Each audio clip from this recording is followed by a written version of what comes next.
Your dreams are bigger, bolder, and more badass than the life you're living now, but something just keeps getting in the way. Join certified coach and former therapist Diane Wingert for the Driven Woman podcast. She'll show you how to get rid of whatever is holding you back so you can stop spinning your wheels and up-level your life. Get ready to hop in and buckle up. This is the Driven Woman podcast, and we're heading for the fast lane.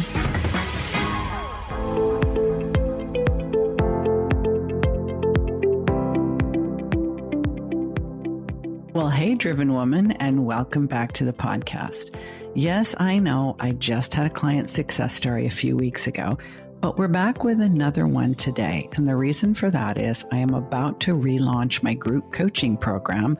And those of you that are still thinking about it and wondering, is this right for me, probably want to hear from a few more of my successful clients, right?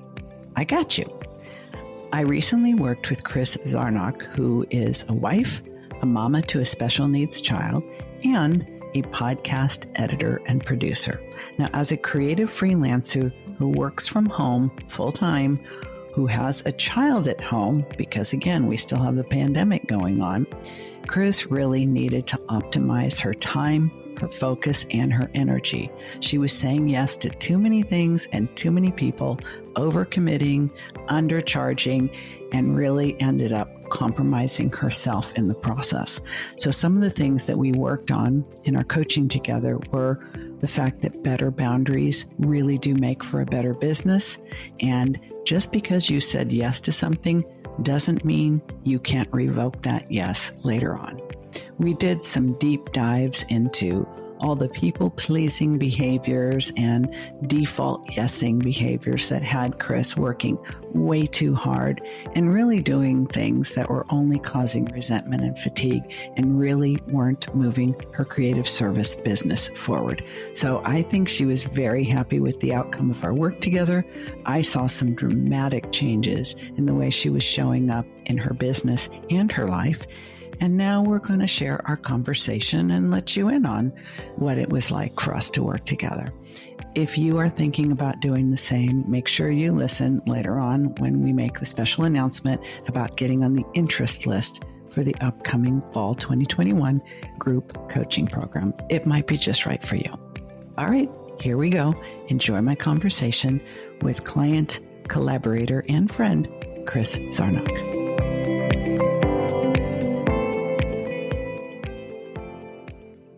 Kris, I've been super looking forward to having you come back because we did some very exciting work together not so long ago, and I'm dying to hear what has happened since.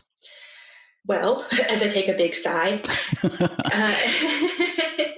actually, I mean, a lot, and depending on who looks at it, it could seem like some types of baby steps, but a lot of the work that we did kind of was a lot of interpersonal and kind of that blocking mental type of work that I had to do to break through. And I'm really seeing a lot of the results of it now in my podcasting business and also my personal business. But things are going really, really well. We did the tough work while we were coaching together, and now the tough love that came, and now I get to see a lot of the reward from it.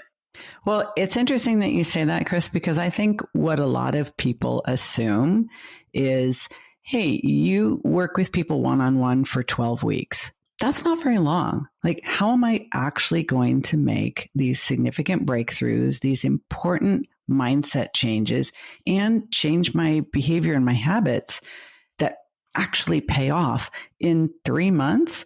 But I think you're making the really important point, and maybe I need to make that more clear in my content and on my website and when I do consults with people, is it's amazing how much groundwork you can lay in 12 weeks, how many mindset breakthroughs you can actually have in 12 weeks, but the implementation is ongoing and obstacles continue to come up in our lives. So as you face obstacles that you faced before and you realize, oh, I'm addressing this in a different way, I learned that when I was working with Diane. Okay, let's do this.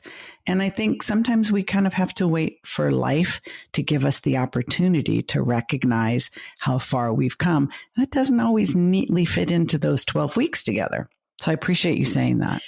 Yeah. I mean, one thing, like, you go in, and I knew better thinking about what I would get or even need coming out of our coaching, but part of me wanted to just believe it could be this neat little packaged plan and planner or organization chart of some sort, like that you could just give me. And I knew better. I did. I know I knew better, but part of you wants to just believe it's like the magic pill that you can just take and now all of a sudden, or the magic, organizer that puts everything together.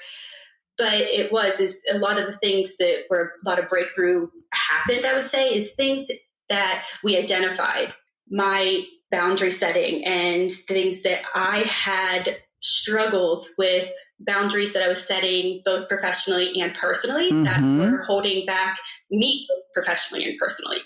And that was something that we worked on. And a lot. Yes, I mean, your three core areas, I mean, for you may have a different perspective, but what I felt like our three core areas were boundaries, confidence, and establishing your value in the work that you do, like the value that you create for your clients and others.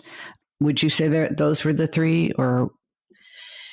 Yeah, I would definitely agree. And I think because those are such big ones, and yes, I happen to have ADHD and those are common for me. But one of the things I know that you've asked me and discussed is like, if I didn't have ADHD, would I still have these? And I said, I think I would. And I really don't know, like the chicken or the egg, which one came first in causing any of these issues, whether it's my conditioning or my ADHD, or one compounds the other. But there are such big things that's not something that we were going to be able to solve in even with a wrecking ball. Even if we had a year.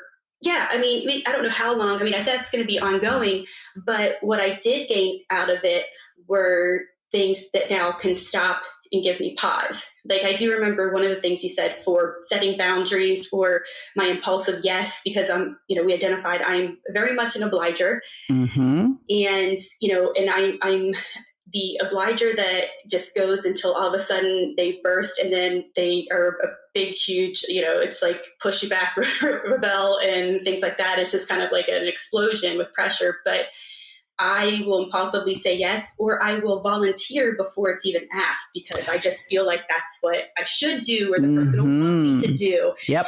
And one of the first things that we kind of discussed was that a yes can turn into a no. A yes does not always have to stay a yes. So you can take your yes back. You can revoke your yes. Yes. Yes. Revoking my yes. And whether it's just because I've had time to process it, or that my situation has changed. And there were things where I was volunteering for different organizations. I was spreading myself thin, and yes, I wanted to help, and I felt like I could. And you asked me, well, why is it? And I believe I gave the answer of, well, then I don't know who else would do it. And you also asked me if that was my responsibility or problem, which the obliger in me going, but I think it is, because I need to help and I want to do it. And you said, that's good, that's fine. And that's a nice quality to be concerned, but is it ultimately helping you?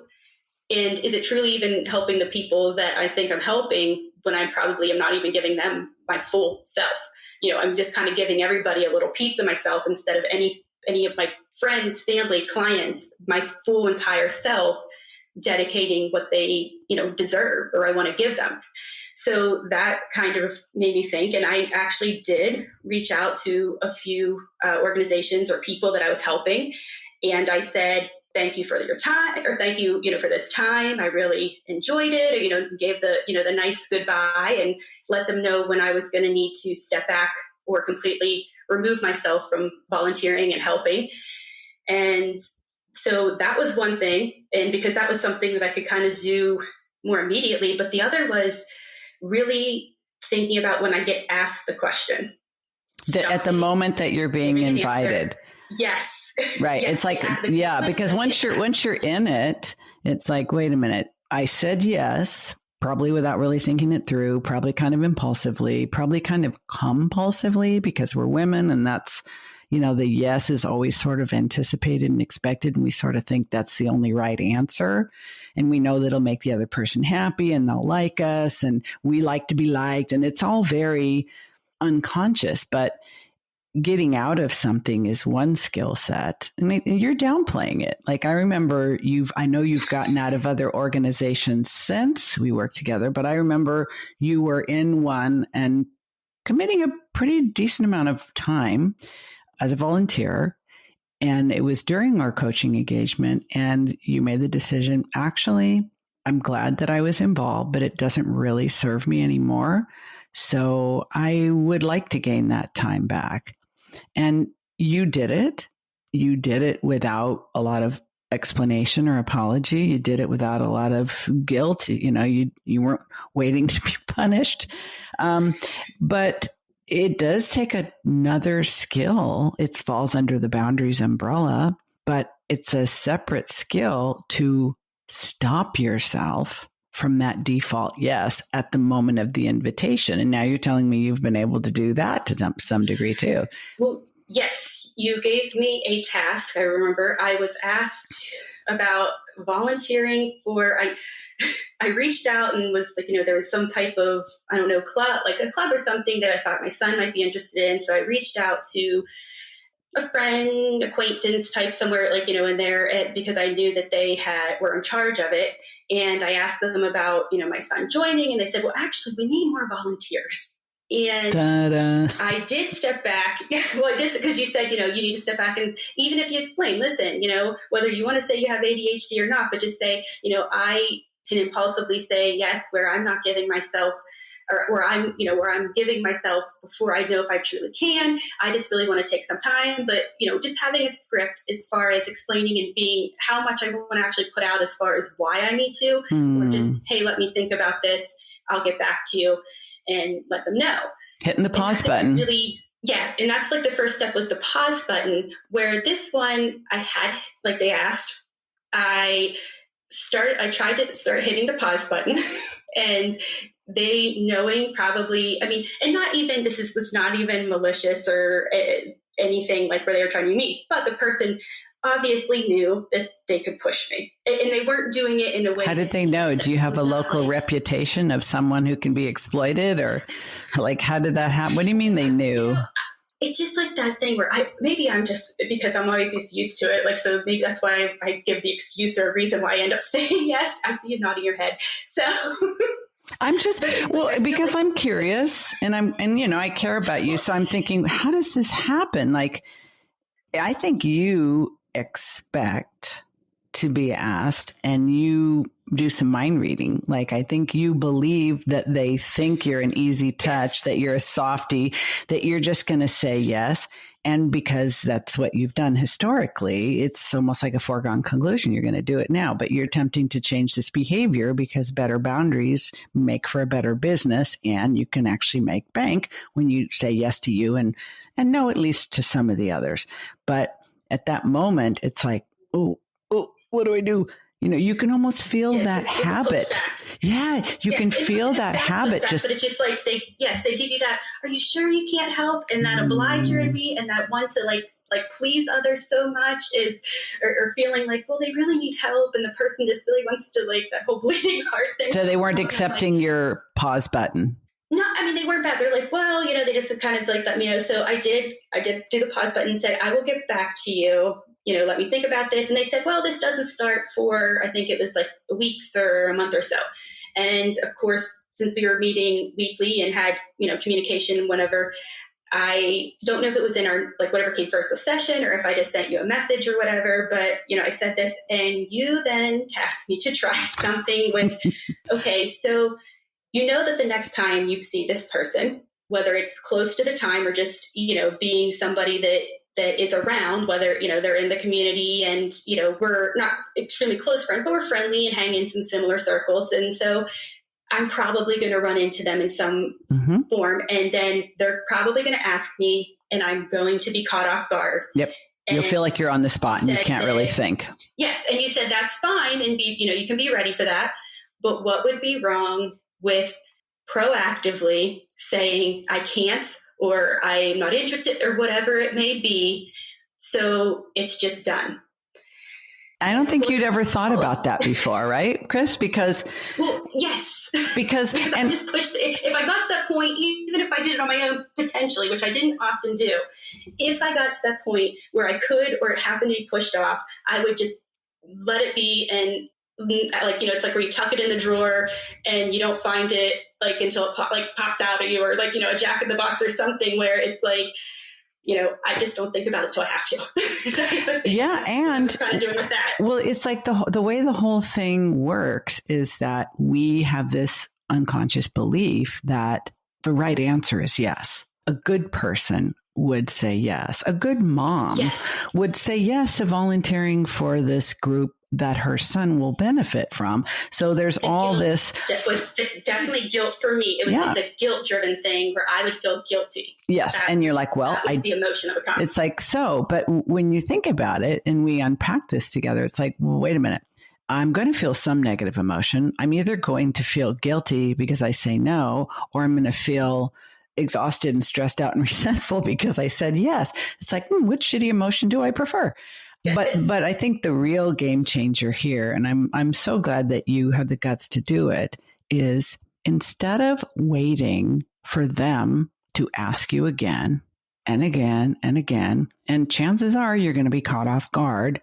And when someone asks us a favor and we're caught off guard, we almost 100% of the time say yes, because your mind goes blank. You can't remember you even have a pause button.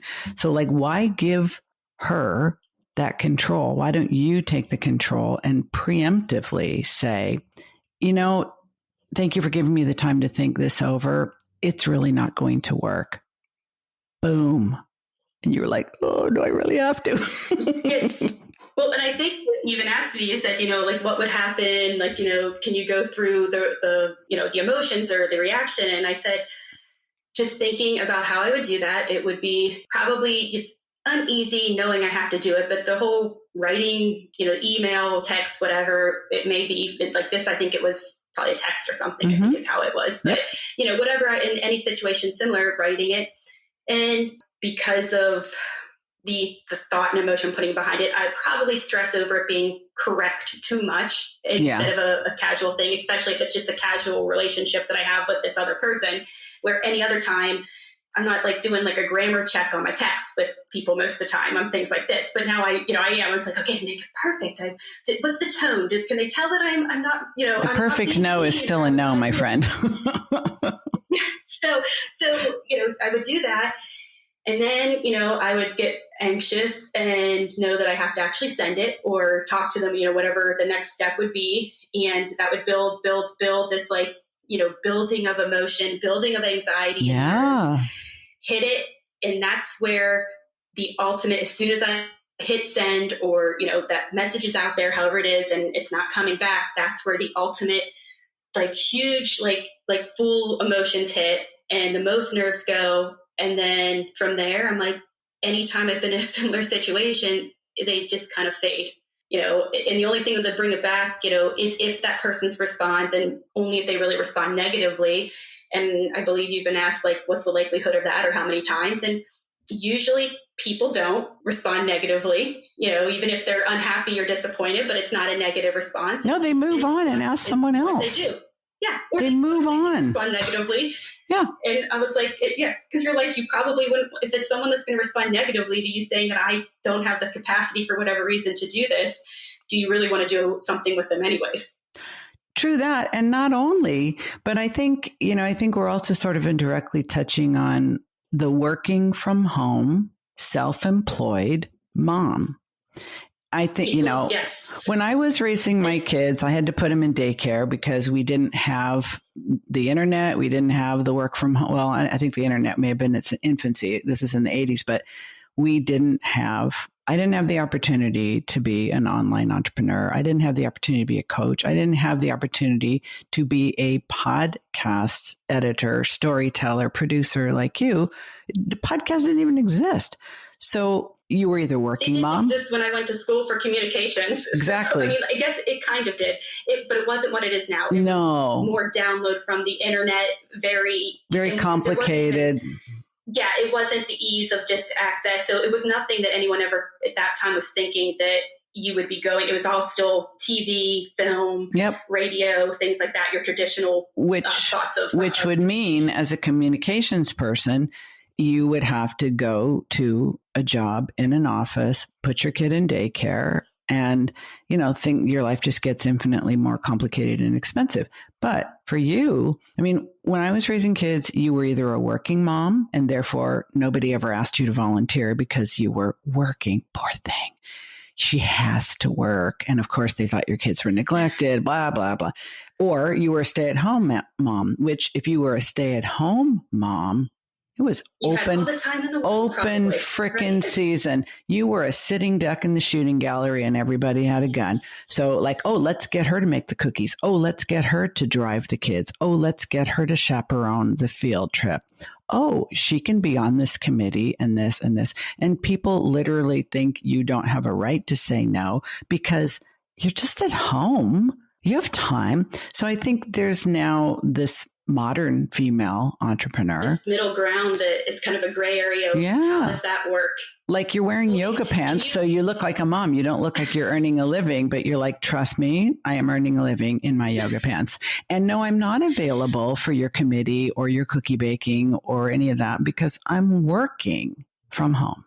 Well, and I think you also, knowing you, but it's also an assumption that you're being gracious because you don't know whether to bring it up or not. But I am a special needs mom of a son on the autism spectrum, which can, being a parent is not easy in juggling things anyways. And you add any layer to your child, whether it's actually something that's diagnosed, labeled, or just, kids that can have higher needs for whatever reason. Yep.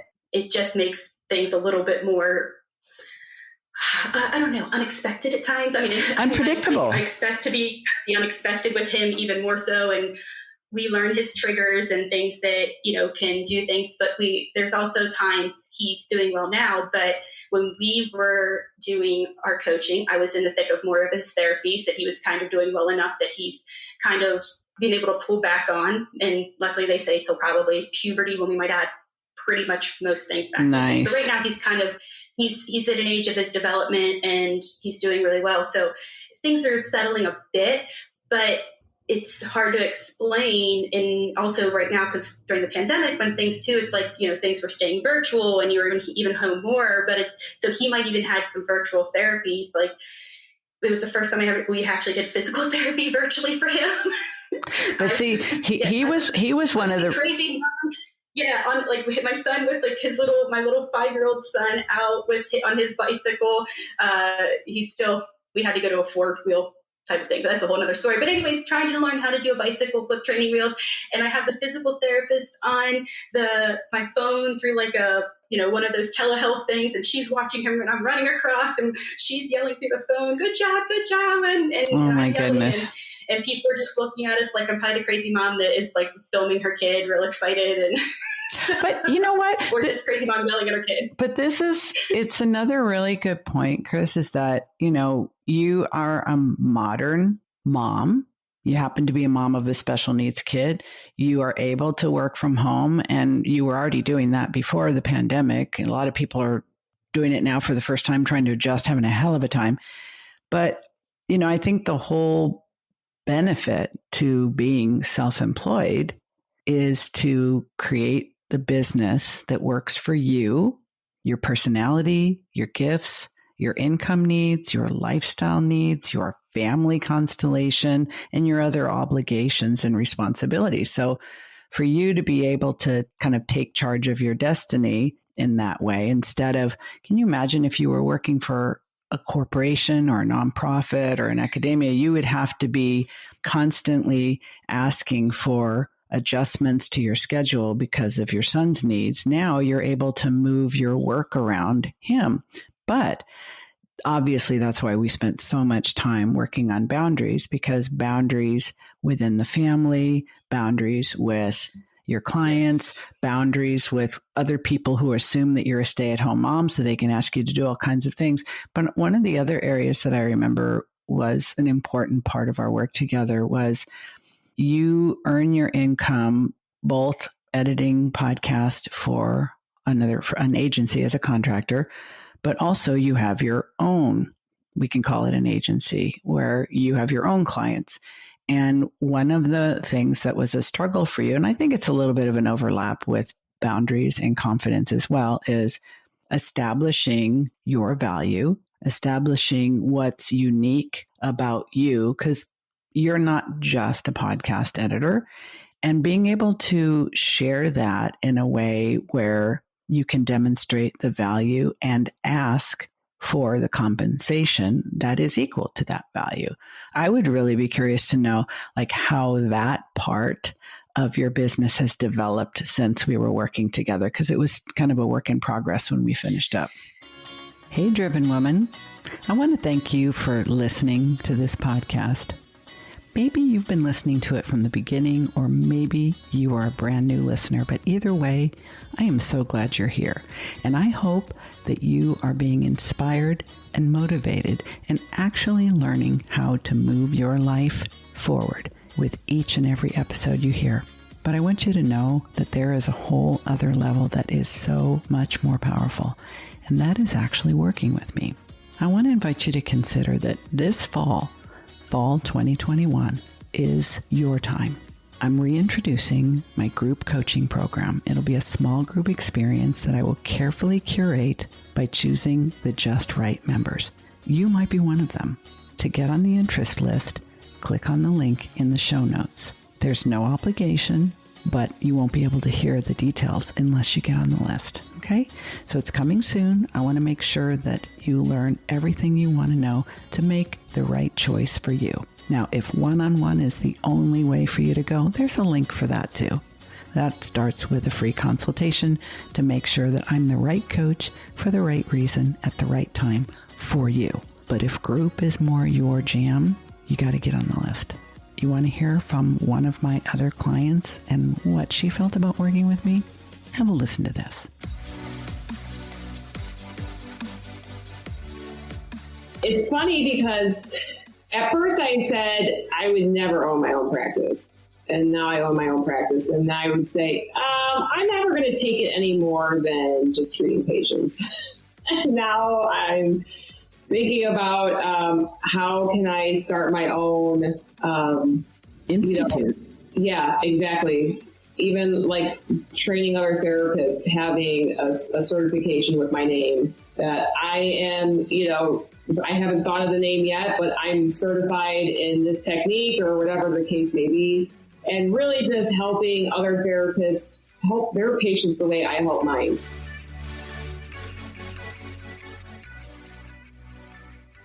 Yes, and it was, and that's probably, it's still very ongoing, like all of them, but that one is very much still in the process. But it was one of those things when we would talk, and I was, I think I even maybe said this at the beginning, or I can't remember if it's like when we've chatted, what times we've chatted that we've mentioned things, but that my skill and talent, when you would ask specific questions about that or what I can do, and you would even just kind of give me questions about your own podcast. So it made it like an easier answer, not in the sense of, it was just how would I solve a problem? Yeah, it's not rhetorical. It's like, what would you do about this? It's a tricky, yes. It was like, because even when you're trying to pull it out of me of like, by confidence in my work, and you're like, well, you just said you could do that. And, I actually might.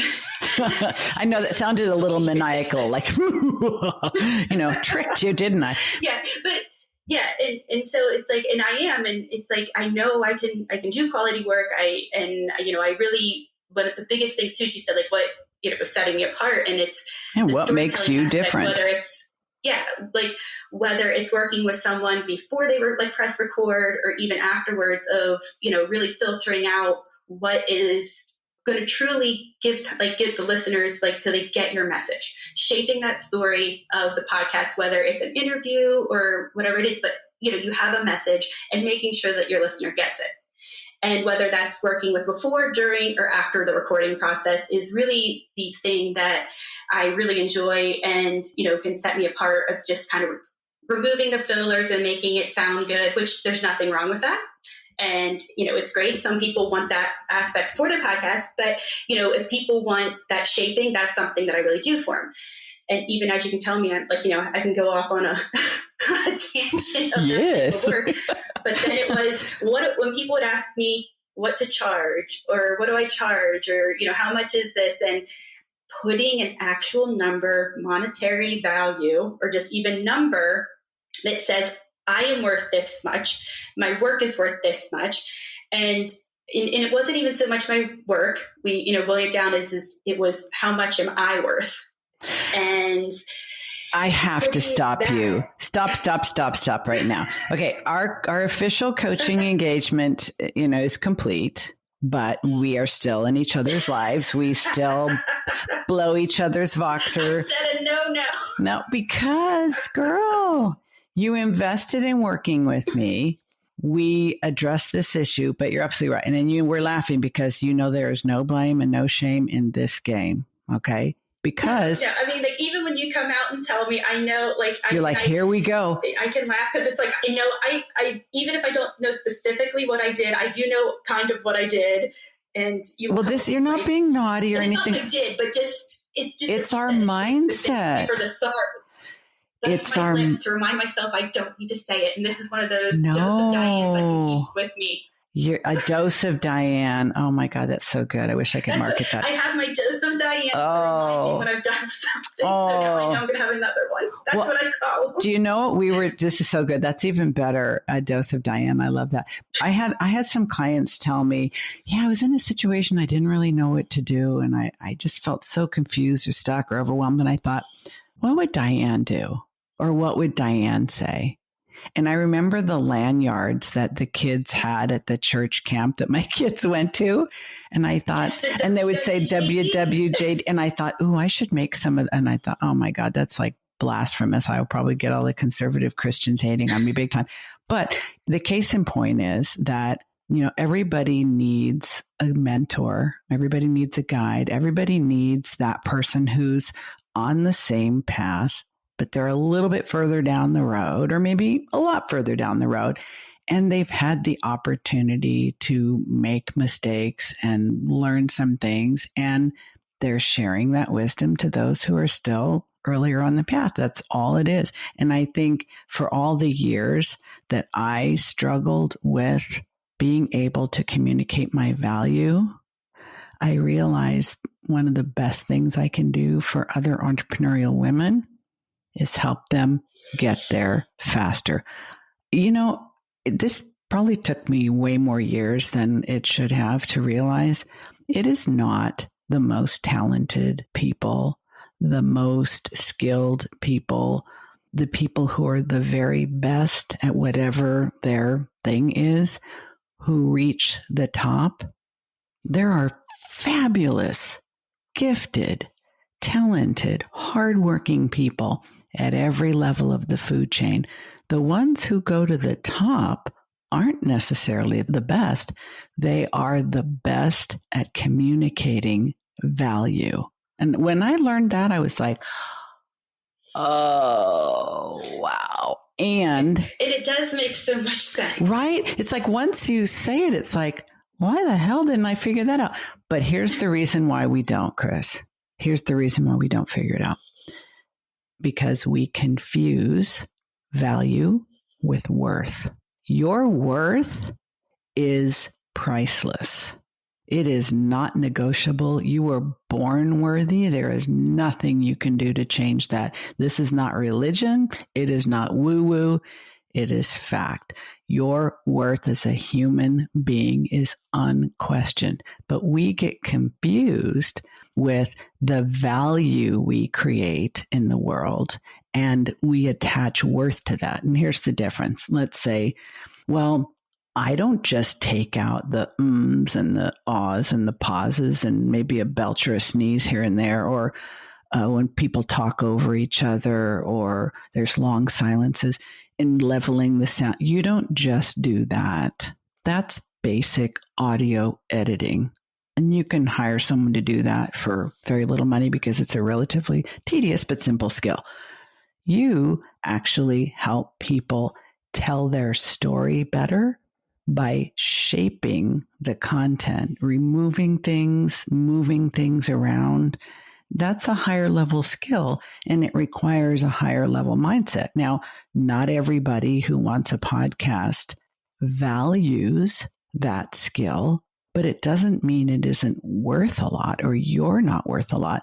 We just need to connect with the people who value that skill. They don't want the basics. They want story shaping, not just sound editing. Your worth, don't get confused about that. Because I think that is what holds us back. That little confusion, Yes. not little, it's kind of really big, but for some reason, I didn't get it. You didn't get it. Like, it seems, the concept seems simple enough that you feel like it should be like little and like you should just know, but yes, but and that's what I mean. Like I there's nothing I can argue there. Or even, not agree with, but it's just one of those mentalities. And it's like, I knew as soon as I was saying my self-worth. Like, oops, here we go. Like, I know better than this. Yes, I mean, and yes, but it's like, but the thing is, it's like those, almost like those words that I do as a trigger, and the apologizing for everything, especially unless I've done something that is. Girl, what are you apologizing for? It's like, you said, even if you have to literally bite your cheek or your lip. So it's like, okay, that's my trigger reminder if I've already done it and all these things. And it's like this whole thing with like my worth and self-worth and value. Okay, so another trigger to put in. So my dose of Diane could come in and say, say, I am worthy. What is the value of what I am offering, not the worth of me. And otherwise like it's stuff. Yes. And that's the type of stuff we've gone over, and like that I am continuing to work on, but I am able to approach things differently. So now it's like I am able to put things out there, even if it's uncomfortable. Because another thing of saying is, things may never feel comfortable. They may never be comfortable, honey. Do it or any of that. But you just kind of learn to do it, or you learn to just work through it, or ways that you can cope with it. So I'm at that stage with a lot of things, and, putting my work out and saying, this is the value of what I'm doing. And it's either something you want or you don't, or, I actually am capable of writing up and pitching and selling. But, for me, I have to get past that, the mental block of what I'm associating with it, instead of just what it is and what actually I'm giving, and the value of the work that I'm doing, and, what that would cost for my services, or even if just simplifying, even volunteering your time. And that puts the volunteering your time in perspective, which is, the value of my time. And again, you shape that around when your son needs you, and, when you need you, and all of your other obligations. But when you decide, all right, this is prime time, this is my revenue generating time, I want to optimize that time. I want to leverage that time. I want to respect the value of that time. And I don't want to give it away to someone who just expects me to, because they think I'm a stay-at-home mom. I give plenty in all kinds of ways, but this time, this is high value time, and I'm going to leverage it for my business. Like, when you think about it in that way, like, there's really no room for guilt or apology. And it's not our fault. I kind of want to close with this. It's not our fault that we don't recognize our value, that we confuse it with our worth. It's not our fault that we struggle with confidence, and that we have difficulty saying no and setting boundaries. I mean, this is not a political show, but I think it's important to acknowledge that we have grown up in a culture of patriarchy that has not been friendly to women, that has not encouraged women to feel confident and to say no and to value themselves and their contributions. So I don't think we need to feel guilty, ashamed, apologetic. We're not doing anything wrong to be influenced by the culture that we've both grown up in. And I think it's a brave choice to choose someone like me as your mentor, because we laugh, we cry, but it's not comfortable, right? I mean, it's not comfortable. Yes, there were times, I mean, I always wanted to do the sessions and stuff. That's not it. But like, there were times where it's like, oh, I don't know if I'm really up for this today. I don't know if I want to do this type of thing today. And I knew I had to. But you also said that, that probably means that we're kind of talking about the things that need to be addressed, because, if it was just the comfortable stuff, I probably would have figured it out and worked on it. And yeah, I mean, it wasn't like I was ever worried, nervous, or didn't want to work in that time specifically with you. That was not even it was just, I don't want to talk about that right now. We don't want to face ourselves and our bullshit and our excuses. But you and I agree on something very fundamental, and it's why you're growing, is that your comfort zone really isn't all that comfortable. It's filled with excuses, habits, and unconscious programming. And when you realize that you want more than that, and that there is something you can do about it, then it becomes increasingly uncomfortable. So you're one of the brave ones who decided, even if I doubt myself, even if I don't always feel confident, even if I say, yes, wait, I'm sorry. I said, no, wait, I'm not sorry. It's an ongoing work that we do. I mean, I've been on this earth a little bit longer than you, and I've had more time to develop these skills. And from where I sit, as long as you don't give up, you will keep growing. Just keep letting my dose of Diane come through, reminding me either when I've made those decisions or before I'm about to, and keep on trucking is kind of the process I go through now sometimes. I love it. Especially with my work stuff. One of my other clients told me that I should ask people at the beginning of every conversation, do you need a warm hug or a kick in the ass? I'm like, I think it's more efficient if I can do both at the same time. I just haven't quite figured out the mechanics.